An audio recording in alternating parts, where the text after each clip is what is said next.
Hello everyone, it's RK Yadav. Welcome to my Coding with RK YouTube channel. Today's I am discuss about processing of the programming in C language, and second is what is the symbol of hash and why do we write hash include, and last one is what is preprocessor. तो आज की lecture में हम जानेंगे processing of the program in C language. इसका मतलब हुआ ये कि सी लैंग्वेज में प्रोग्राम लिखने के बाद कंपाइलर होने तक क्या क्या प्रोसेस होता है उसके बारे में हम लोग जानेंगे। जैसा कि आप स्क्रीन पे देख पा रहे हैं कि सोर्स कोड पे हम लोग अपना प्रोग्राम लिखते हैं, तो हमने इस सोर्स कोड में 7 लाइन का एक प्रोग्राम लिख के रखा है। तो ये 7 लाइन का जो प्रोग्राम हमने लिख के रखा है, जब इसे हम कंपाइल करेंगे तो ये डायरेक्ट कंपाइलर के पास ये प्रोग्राम हमारा नहीं जाता है। ये सारा का सारा प्रोग्राम हमारा डायरेक्ट कंपाइलर के पास नहीं जाता है। ये कंपाइलर के पास जाने से पहले एक सॉफ्टवेयर के पास जाता है। उस सॉफ्टवेयर का नाम होता है प्री प्रोसेसर। और प्री प्रोसेसर क्या काम करता है? प्री प्रोसेसर हमारे प्रोग्राम को एक्सपेंड कर देता है। एक्सपेंड कर देता है मतलब ये कि जैसा कि आप देख पा रहे हैं कि सोर्स कोड में हमने 7 लाइन का प्रोग्राम लिखा था, जो कि प्री प्रोसेसर उसको 461 लाइन में कन्वर्ट कर देता है। तो ये कैसे होता है नहीं होता है वो आपको मैं अगली स्लाइड में बताऊंगा। बस आप इतना भी जान लो कि वो 461 लाइन में कन्वर्ट हो जाता है, और उसके बाद प्री प्रोसेसर के बाद वो सारा प्रोग्राम जाता है कंपाइलर के पास। कंपाइलर के पास जाने के बाद वो प्रोग्राम मशीनरी कोड में कन्वर्ट हो जाता है। मशीनरी कोड में कन्वर्ट होने जाने के बाद वो ऑपरेटिंग सिस्टम के पास जाता है, और फिर हम लोगों को आउटपुट मिलता है, जैसा कि आप इस डायग्राम से समझ सकते हैं। हमारा अगला टॉपिक है what is hash and why do we write hash include. हैश क्या है और हम लोग अपने प्रोग्राम में हैश इंक्लूड क्यों लिखते हैं? तो ये मैं इसके पीछे का पूरा लॉजिक मैं आपको बता देता हूँ, उसके बाद हम लोग पूरे पॉइंट टू पॉइंट फिर से आपको मैं दोबारा समझा दूँगा। तो इसके पीछे का लॉजिक ये है कि सी प्रोग्राम में अधिकतर सिंबल का अपना स्पेशल नाम होता है। तो आइए जानते हैं हैश को सी प्रोग्रामिंग लैंग्वेज में क्या बोलते हैं। अगर कोई आपसे पूछे ये हैश का सिंबल सी में क्या कहलाता है, तो आप याद रखिएगा हैश के सिंबल को हम सी लैंग्वेज में बोलते हैं पाउंड। क्या बोलते हैं? पाउंड। पाउंड का स्पेलिंग क्या होता है? POUND। I repeat, the symbol of hash in C programming language is better known as the symbol of pound. Hash को हम लोग क्या बोलते हैं? हैश को हम लोग बोलते हैं पाउंड। और कोई भी लाइन अगर हैश से शुरू होती है तो उसे हम सी में बुलाते हैं प्री प्रोसेसर डायरेक्टिव। क्या बुलाते हैं? Preprocessor directive. तो मैं आपसे पूछूं ये जो शुरुआत की जो 2 लाइनें हैं अपने आप में क्या कहलाएंगी? तो आप मुझे बोलेंगे ये जो शुरुआत की 2 लाइनें हैं वो अपने आप में कहलाएंगी प्री प्रोसेसर डायरेक्टिव। तो अब आता है अगला सवाल, ये प्री प्रोसेसर डायरेक्टिव अपने आप में क्या कहलाता है? बहुत सिंपल है इसका मतलब समझना। आप सिर्फ इसे 3 पार्ट्स में ब्रेक कर दीजिए। तो मुझे सबसे पहले आप बताइए प्री का मतलब क्या होता है? क्या मैं कह सकता हूँ कि प्री का मतलब होता है बिफोर? प्रोसेसिंग का मतलब आप ले लीजिए कंपाइलेशन से, और ये जो डायरेक्टिव्स है इसका मतलब आप ले लीजिए इंस्ट्रक्शन। तो अगर हम इसके मीनिंग को अगर एक सेंटेंस बना के समझे तो ज़्यादा बेटर हम लोग समझ सकते हैं। इसका मीनिंग बनेगा बिफोर कंपाइलेशन इंस्ट्रक्शन, यानी प्री प्रोसेसर डायरेक्टिव आपके प्रोग्राम के वो स्टेटमेंट होते हैं जो कंपाइलर तक प्रोग्राम जाने से पहले ही कर दिए जाते हैं solve. I repeat, pre processor directive आपके प्रोग्राम के वे स्टेटमेंट होते हैं जो कंपाइलर तक प्रोग्राम जाने से पहले ही कर दिए जाते हैं सॉल्व। तो आप याद रखिएगा प्रोग्रामिंग में 3 स्टेप्स होते हैं। पहला स्टेप होता है प्रोग्राम को लिखना, दूसरा स्टेप होता है प्रोग्राम को कंपाइल करना, और आखिरी स्टेप होता है प्रोग्राम को रन करना। बट आप याद रखिएगा सी में जब आप प्रोग्राम को कंपाइल करते हैं तो आपका प्रोग्राम कंपाइलर तक जाने से पहले एक और स्पेशल सॉफ्टवेयर से गुजरता है। वो सॉफ्टवेयर कंपाइलर से पहले आपका प्रोग्राम को पढ़ता है, लेकिन उस सॉफ्टवेयर का काम पूरा प्रोग्राम को पढ़ना नहीं है। वो सॉफ्टवेयर सिर्फ उन लाइनों को पढ़ता है जिन लाइनों के आगे लगा हुआ है सिंबल ऑफ हैश, और इसलिए उस सॉफ्टवेयर का नाम होता है प्री प्रोसेसर, और वो जिन लाइनों को पढ़ता है उसका नाम होता है pre processor directive. That means हमारे सी के प्रोग्राम को दो सॉफ्टवेयर हैंडल करता है। सबसे पहले हमारे प्रोग्राम को हैंडल करता है प्री प्रोसेसर, उसके बाद हमारे प्रोग्राम को हैंडल करने का काम करता है कंपाइलर। जब भी हम अपना कोड कंपाइल करते हैं तो वो हमारा कोड सबसे पहले प्री प्रोसेसर के पास जाता है, वो कुछ करता है हमारे प्रोग्राम में। वो क्या करता है मैं आपको अभी बताता हूँ, अभी बस सुन लीजिए कि वो कुछ करता है हमारे प्रोग्राम में, और जो वो एक्शन लेता है उसके बाद हमारे प्रोग्राम को पास कर देता है कंपाइलर के पास। अब सवाल आता है प्री प्रोसेसर हमारे प्रोग्राम में क्या करता है, ऐसे कौन से ऑपरेशन हैं, ऐसा कौन सा प्रोसेस है जो प्री प्रोसेसर हमारे प्रोग्राम में करता है। तो बहुत सिंपल है समझना कि प्री प्रोसेसर क्या करता है। जैसा मैंने कहा था, प्री प्रोसेसर सिर्फ आपकी प्रोग्राम की शुरुआत की लाइनों को पढ़ता है, जिसके आगे आपने लिखा है हैज़ इंक्लूड। तो आप सब मुझे बताइए इंक्लूड का मतलब क्या होता है। इंक्लूड शब्द का मतलब इंग्लिश में अगर हम लिखें तो क्या होगा।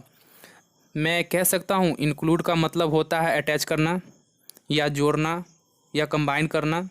तो अगर आप हैज़ इंक्लूड stdio.h को हिंदी में कन्वर्ट करें तो इसका मतलब निकलेगा आप प्री प्रोसेसर को बोल रहे हैं मेरे प्रोग्राम में stdio.h शामिल करो, इंक्लूड करो, अटैच करो। दोबारा सुनिए, आप प्री प्रोसेसर को बोल रहे हैं मेरे प्रोग्राम में stdio.h हेडर फाइल को शामिल करो, इंक्लूड करो, अटैच करो। आप तो समझ ही गए होंगे कि हैश इंक्लूड का मतलब क्या होता है। फिर भी मैं एक बार फिर से रिपीट कर देता हूँ। जब आप अपने प्रोग्राम में हैश इंक्लूड stdio.h लिखते हो तो इसका मतलब ये होता है कि आप प्री प्रोसेसर को बोल रहे होते हैं कि आप मेरे प्रोग्राम में stdio.h हेडर फाइल के जितने भी सारे फंक्शन हैं वो मेरे प्रोग्राम में शामिल करो, अटैच करो, जोड़ो। सभी लोगों को इतना तो पता ही होगा stdio.h क्या है। अगर आप सभी लोगों को पता नहीं है तो प्लीज़ आप सी प्रोग्रामिंग लैंग्वेज का लेक्चर सेकेंड देख लीजिए। तो मैं आपको अभी बता देता हूँ कि stdio.h क्या होता है। stdio.h एक हेडर फाइल है। हेडर फाइल को पहचानने का एक सिंपल तरीका है, जिस किसी भी फाइल के एंड में अगर .h एक्सटेंशन हो तो उसे हम लोग हेडर फाइल कहते हैं। क्या कहते हैं? हेडर फाइल कहते हैं। हेडर फाइल के अंदर क्या होता है? हेडर फाइल के अंदर फंक्शन होता है। आप मानते हैं हेडर फाइल में अच्छे खासे कोडिंग होती होगी। वो पूरी की पूरी coding pre processor header file से पिक करता है, हेडर फाइल से कॉपी करता है और आपके प्रोग्राम में लाकर पेस्ट कर देता है। क्या कर देता है? पेस्ट कर देता है। और पेस्ट करने से पहले आपको आपके हैज़ इंक्लूड वाले स्टेटमेंट को डिलीट कर देता है, गायब कर देता है। क्या कर देता है? डिलीट कर देता है। पूरी कहानी मैं दोबारा से सुना रहा हूँ, आप फिर से फोकस करके सुनिएगा।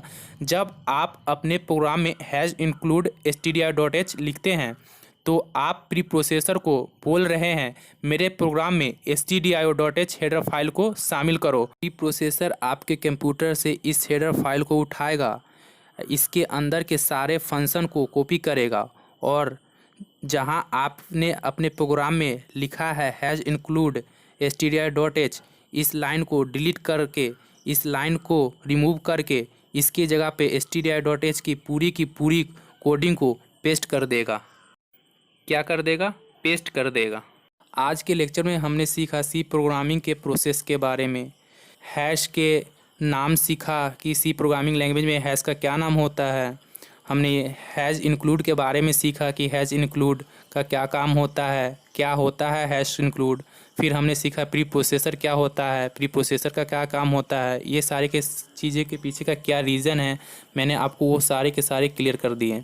फिर भी मैं सारे पॉइंट को मैं एक बार आपको अच्छे से रीड करके एक बार शॉर्ट में समझा देता हूँ।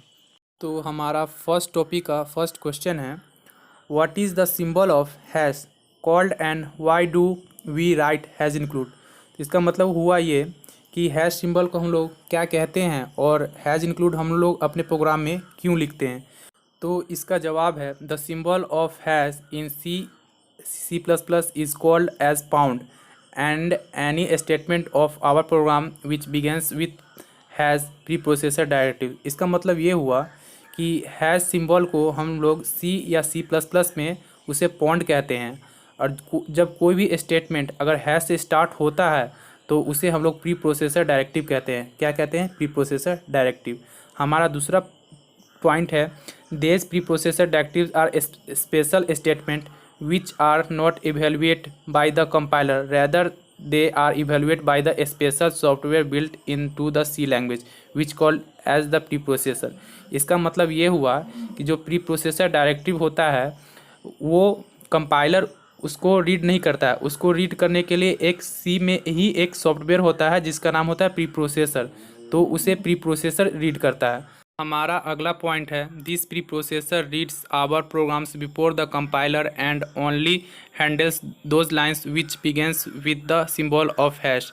इसका मतलब ये हुआ कि प्री प्रोसेसर होता है जो कंपाइलर से पहले हमारे प्रोग्राम को रीड करता है और उन लाइन को रीड करता है जिन लाइनों के पहले सिर्फ हैश लगा होता है। और नेक्स्ट पॉइंट है following are important preprocessor directives provide the C language. C language के द्वारा कुछ इंपॉर्टेंट से प्री प्रोसेसर डायरेक्टिव दिए गए हैं, जिसमें फर्स्ट है हैज़ इंक्लूड, जिसका काम होता है किसी भी फाइल को अटैच करने के लिए। सेकेंड होता है हैज़ डिफाइन। थर्ड होता है हैज़ अनडिफ। फोर्थ है hash if, hash elif, hash else, hash endif, hash ifdef, hash ifndef. ये जो फोर्थ वाले जितने भी हैं ये सारे के सारे कंडीशनल कंपाइलेशन डायरेक्टिव्स है। And last point is amongst them then most popular between programmers is the hash include directives which is used by programmer for including header files supported in their program. इन सारे preprocessor directive में सबसे ज़्यादा popular है has include, जिसका use होता है किसी भी प्रोग्राम में हेडर फाइल को अटैच करना या किसी भी फाइल को अटैच करने के लिए हम लोग हैज़ इंक्लूड का यूज करते हैं।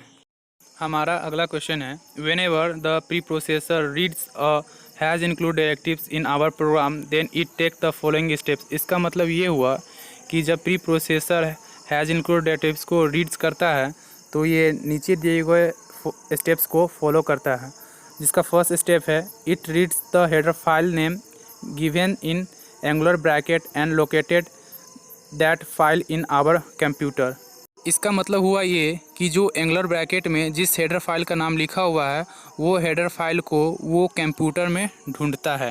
And second step is it then copies the complete code present in the header file in our program and deletes the hash include statement.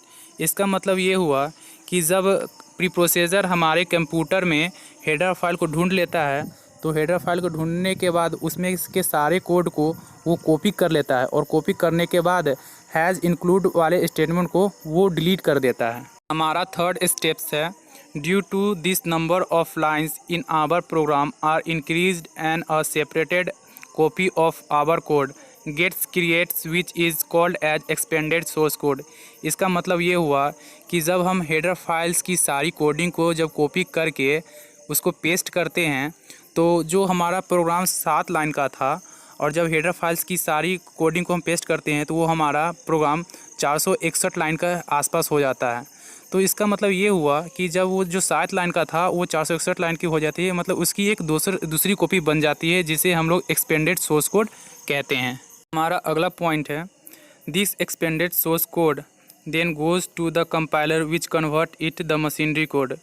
यही एक्सपेंडेड सोर्स कोड होता है जो हमारे कंपाइलर के पास जाता है और कंपाइलर के पास जाने पर वो मशीनरी कोड में कन्वर्ट कर देता है। अब हमारा है लास्ट और आखिरी पॉइंट जो कि है finally this machine code goes to the operating system and CPU which run it and we get the desire output. इसका मतलब ये हुआ कि जब मशीन कोड ऑपरेटिंग सिस्टम और CPU में जाता है जो कि लास्ट में रन करता है और जिससे हमें डिजायर्स आउटपुट मिलता है।